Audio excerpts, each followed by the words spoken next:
Hello students, welcome to ऑब्ली press.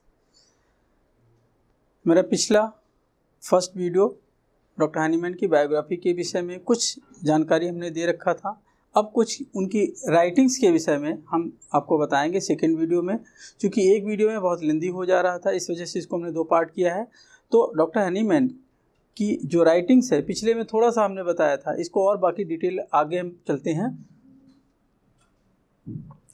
तो doctor Hahnemann organ of medicine के different addition, अभी तक कुल ऑर्गन ऑफ मेडिसिन के 6 एडिशंस पब्लिश हुए हैं।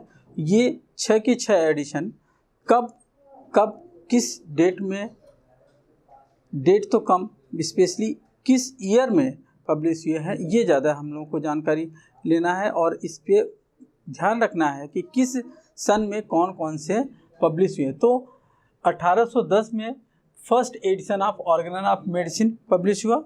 इसके बाद फिर बीच में एक हमने अलग से रखा है 1811 से 1821 के बीच में मटेरिया मेडिका प्यूरा एक जनरली हम लोग होम्योपैथी के मटेरिया मेडिका प्यूरा और मटेरिया मेडिका, इन दोनों में थोड़ा डिफरेंट समझिए कि materia Medica pura doctor Hahnemann खुद अपने ऊपर और अपने साथियों के ऊपर मिल करके जो प्रूविंग करने के बाद डिफरेंट मेडिसिन की प्रूविंग करके उसका जो एक मटेरिया मेडिका तैयार की, उस मटेरिया मेडिका को मटेरिया मेडिका प्यूरा कहा जाता है। और डॉक्टर हनीमैन कुल कितनी मेडिसिन को प्रूव किए अब तक अपने पूरे लाइफ टाइम में अपने सहयोगियों के साथ मिल करके कुल 99 मेडिसिन, ये 99 मेडिसिन डॉक्टर हनीमैन खुद और अपने सहयोगियों पे ऊपर प्रूविंग करके इतनी मेडिसिन के डिटेल बना करके मटेरिया मेडिका प्यूरा दिया। मटेरिया मेडिका प्यूरा को कुल 6 पार्ट में पब्लिश किया गया है। फर्स्ट पार्ट 1811 में, सेकंड 16 में, फिर 17, 18, इसके बाद फिर क्रम से हर पर ईयर 18 तक, फिर 19 के बाद 21 में, तो लास्ट उन्होंने 21 में। एक चीज़ ये पूछा जाता है अक्सर करके कि डॉक्टर हनीमैन फर्स्ट मेडिसिन कौन सी प्रूव किए, तो ये आपको पता है, चाइना सिंकोना बार्क, जिसके ऊपर उन्होंने हुलेंस की मटेरिया मेडिका के विषय में पिछला पूरा डिटेल हम दे चुके हैं। तो फर्स्ट मेडिसिन उनकी ये रही है।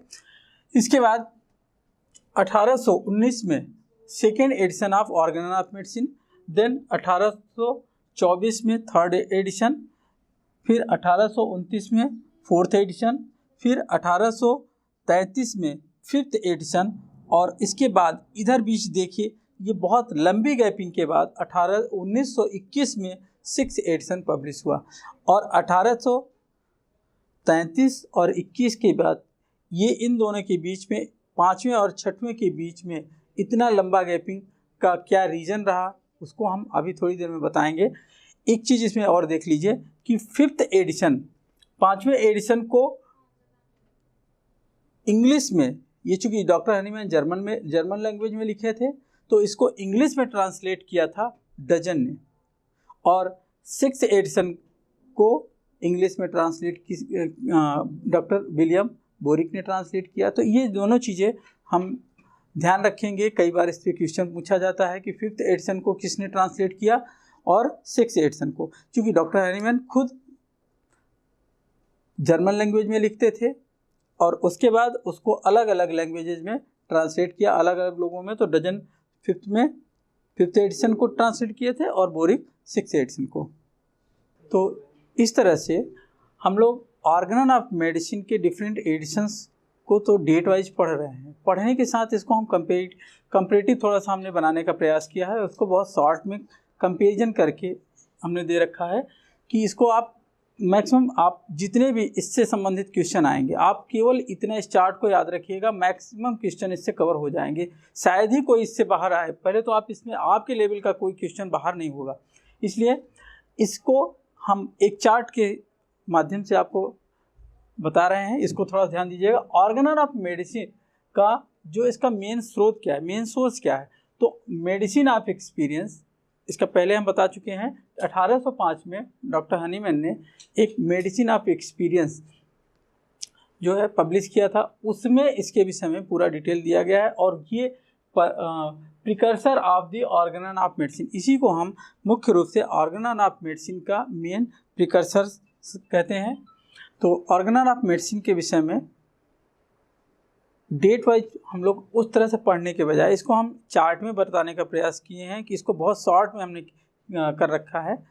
इसको इतना पढ़ लेंगे तो ऑर्गेनन ऑफ मेडिसिन से मैक्सिमम क्वेश्चन कर लेंगे, इसमें शायद ही कोई क्वेश्चन छूटे। तो आप ऑर्गेनन ऑफ मेडिसिन के हम एक चार्ट के माध्यम से इसको पढ़ने जा रहे हैं। Medicine of experience, medicine of experience जो है ये 1805 में पब्लिश हुआ था। It is a precursor of the Organon of medicine, ये ऑर्गेनन ऑफ मेडिसिन का main precursor, main source of Organon of medicine इसको हम लोग समझ सकते हैं। इसके ऑर्गेनन ऑफ मेडिसिन के डिफरेंट एडिशंस किस किस नाम से कब कब ये पब्लिश हुए इसको हम इस चार्ट के माध्यम से जानेंगे।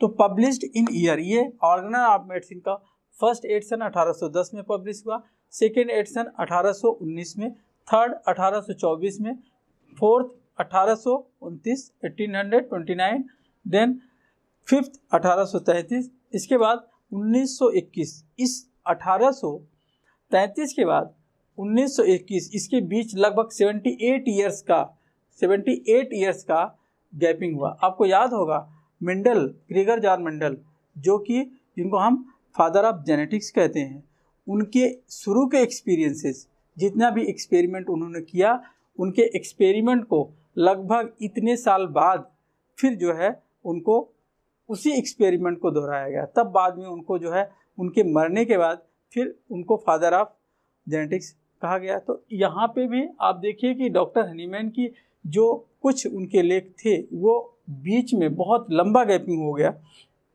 78 ईयर्स मतलब लगभग एक लोगों की एक लाइफ पूरी गुजर जाती है। तो 6th एडिशन 1921 में पब्लिश हुआ और ये 6th एडिशन फर्स्ट इसका सबसे पहले ये जर्मन लैंग्वेज में पब्लिश हुई थी और जर्मन लैंग्वेज में इसको रिचर्ड हेल ने, उसके बाद उसके थोड़े ही समय के बाद इंग्लिश में डॉक्टर विलियम बोरिक ने पब्लिश करवाया। तो इसके बाद देखिए कि टाइटल डॉक्टर हनीमैन पब्लिश्ड, ये सभी कहाँ पे किस किस जगह पे पब्लिश हुए। तो लिप्जिग में इसको पब्लिश कराए, लिप्जिग में, उसके बाद फिर कोथेन, ये सभी जो है जर्मनी के ही शहर हैं। सिर्फ ये जर्मनी में ही जितने भी ऑर्गेनन ऑफ मेडिसिन के जितने एडिशंस हैं, क्योंकि अपने पूरे लाइफ का मैक्सिमम टाइम उन्होंने कहाँ बिताया था, जर्मनी में बिताया। लास्ट टाइम वो जो है पेरिस में गए। तो ये लिप्जिग, फिर लिप्जिग, उसके बाद कोथेन, कोथेन और कोथेन। नेक्स्ट देखिए तो title of the book Organon of medicine की जो बुक का नाम उन्होंने क्या नाम रखा। तो शुरू में doctor Hahnemann Organon of medicine, इस जो आज की डेट में हम लोग ऑर्गेनन ऑफ मेडिसिन पढ़ते हैं, ये ऑर्गेनन ऑफ मेडिसिन पहला एडिशन में जब उन्होंने पब्लिश किया तो ऑर्गेनन डी रेस्नेलन हिलकुंड इस नाम से पब्लिश किया था। इसकी इंग्लिश मीनिंग होती है Organon of rational art of healing. इस नाम से ये फर्स्ट एडिशन पब्लिश किए। इसके बाद फर्स्ट एडिशन के बाद बाकी के सभी एडिशंस को जो इन्होंने ऑर्गेनन ऑफ हीलिंग आर्ट या ऑर्गेनन ऑफ मेडिसिन, जिसको हम आज की डेट में ऑर्गेनन ऑफ मेडिसिन कहते हैं, Organon of medicine, Organon of healing art और या ऑर्गेनन ऑफ मेडिसिन, ये second, third, fourth, fifth and six, ये सभी एडिशन में फिर फर्दर इसी नाम से ये पब्लिश हुआ है। इसके ऑर्गेनन ऑफ मेडिसिन के फ्रंट पेज पे, ऑर्गेनन ऑफ मेडिसिन का जो फ्रंट पेज होता है उसका फ्रंट पेज आपको दिखाएं। इसका ये जो फ्रंट पेज होता है, इस फ्रंट पेज पे यहाँ पे देखिए आर्ट सेपर लिखा हुआ है। आर्ट सेपर सही मायने में डॉक्टर हनीमैन ने पहले एडिशन में फर्स्ट पेज पे गिलेट का पोएम लिखे थे। गिलेट के पोएम ये 4 लाइन की एक कविता है। और उसके बाद फर्स्ट एडिशन के बाद सेकंड से लास्ट एडिशन तक उन्होंने बाकी इसके सभी एडिशन में गिलेट्स पोएम के स्थान पे उसको हटा करके होरेस का एक वर्ड, 2 शब्दों का एक वर्ड उन्होंने दिया था, एक आर्ट सेपर वर्ड लिखा। आर्ट सेपर का मतलब है dare to be wise, dare to be wise, सच्चाई से आप बिल्कुल मत घबराइए। A person must stand strongly by his faith and conviction, कोई भी सही बात है, अगर कोई आपको सच बात को, ज़्यादातर ये होता है कि सही बात कुछ लोगों को नहीं अच्छा लगता, जिनको नहीं अच्छा लगता वो आपको झूठ ठहराने का प्रयास करते हैं, और झूठ ठहराने से आप बिल्कुल मत घबराइए, उसको अपने पूरे फेथ, पूरे विश्वास, दृढ़ विश्वास के साथ अपनी बात पर अडिग रहिए अगर सच्चाई है तो। इसका 8 सेपर का मतलब ये था। गिलेट के पोएम में, इन्होंने गिलेट के पोएम में भी the मॉर्टल need us blessed to make and keep all the wise slightly covered over but it did not bury deep। इस गिलेट पोएम का थोड़ा सा शॉर्ट में हम आपको हिंदी में मीनिंग बता रहे हैं कि कोई भी सच्चाई, डॉक्टर हनीमैन ने गिलेट के इस लाइनों से बहुत प्रभावित हुए और इसको अपने बुक में टाइटल पेज पे, कवर पेज पे उन्होंने जगह दिया। क्यों? क्योंकि इनका उसमें ये इनका था कि ऑल द वाइज, सभी सच्चाई, कोई भी सच्चाई, किसी भी सच्चाई को आप किसी तरह से थोड़ा सा दबा सकते हो, बट इसको डिड नॉट बरी डीप, लेकिन इसको पूरी तरह से दफनाया नहीं जा सकता। यानी आप ऐसा नहीं कर सकते हो कि भविष्य में कभी ये सामने ना आए। ये किस सेंस में क्या है? क्योंकि सिमिलिया सिमिलबस क्यूरेंटर, ये नेचर्स लॉ ऑफ क्योर है। आज के, इसके पहले आज आप अभी भी देखते हैं कि एलोपैथी का कोई एक ऐसा सिद्धांत नहीं, कोई ऐसी थियरी नहीं है जिसके आधार पे वो ये अपने को, जिस बात को आज कहते हैं कि ये चीज़ ये होना चाहिए, कल कुछ दिन बाद ये बताएंगे कि ये चीज़ ऐसा गलत है, ये ऐसा नहीं, ऐसा होना चाहिए। तो इट मीन्स जिस बात को आज वो सही कह रहे हैं, कल को उसी बात को अपने बात से हट जाते हैं और कहते हैं कि ये बात गलत हमने कहा था। जबकि होम्योपैथी में ऐसा नहीं। होम्योपैथी का एक लॉ है सिमिलिया सिमिलबस क्यूरेंटर, ये नेचर्स लॉ है, नेचर ने इसको बनाया है और इसको ये कभी भी गलत नहीं हो सकता है। तो उसी सेंस में डॉक्टर हनीमैन का कहना था कि ये सच्चाई है, कोई अगर उसको चाहे जितना डिनाई करे, डिनाई कर सकता है, लेकिन आज नहीं तो कल उसको इसको बात को एक्सेप्ट करना ही पड़ेगा। और अब आज की डेट में आप देख रहे हैं, और उस बात हम लोग फर्दर दिनों दिन एक से बढ़ के एक ऐसी बीमारियां आ रही हैं जिसका हमारे पास कोई प्रॉपर ट्रीटमेंट नहीं है। इस प्रकार नंबर ऑफ एफोरिज्म सभी सेक्शंस में किस में कितना कितना है देखिए। फर्स्ट में 318, सेकेंड में 320, फिर 329, फिर 300 के बाद 29 के बाद फिर इसको कम किए गए, फिर चौथे में 292 292, फिर फिफ्थ में 294 और सिक्स में 291 291 291। इसके बाद ये नीचे के तीनों ही चीज़ें, ये नंबर ऑफ एफोरिज्म ये बहुत इंपॉर्टेंट है, अक्सर करके पूछा जाता है, सबसे ज़्यादा पूछा जाता है फर्स्ट का, और उसके बाद फिफ्थ और सिक्स के एफोरिज्म सबसे ज़्यादा पूछे जाते हैं।